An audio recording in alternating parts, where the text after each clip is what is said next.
Nereden buluş mümkün? Küçük vaklarımızda koç drag oynayışlar var.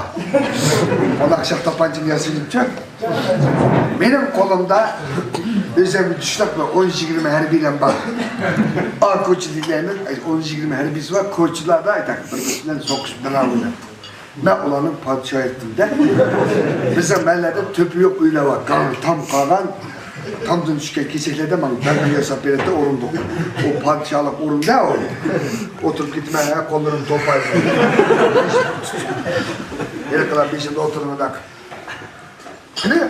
Olga! Uğraş vaktimiz. Ya kaynayı sen öldüm! Ben öldüm. Ölgen bile yani biz öyle yüreği niye öldüm? Şunda kızım o neymiş? Ölgenler öldüydükken biz öyle yüreği öldüm. Aytan taz kızı vatkanda bize koştuğumuz bir kız sınıfı söyleyip çıkıptı. Ben oynayayım. Kızlar üst bamaydı. Oynayayım. Şırlayı kalkışıyor deyip ha babda oynayayım. Kadar oynayayız. Sen o kız tutup kaldı planını. Silah sen onu tutuvar silah.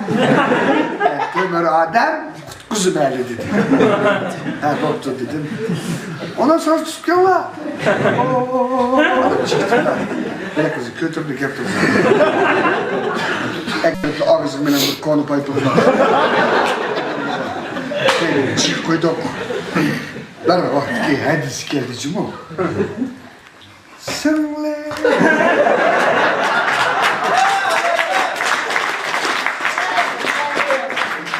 İtalya anlattım değil mi? Ta. O konusunu oldu ki. O kız ölmezken bu. Ne diye tömür adamsa? Kodak ne? Yerden kopup bombayı tırladım. Hatayla gidelim tam bu töpüğü çıkıp her dıngımı. Bana vakti bu kız sen ne? Bombayı tırladı deptim ya. Ve dangal meşe.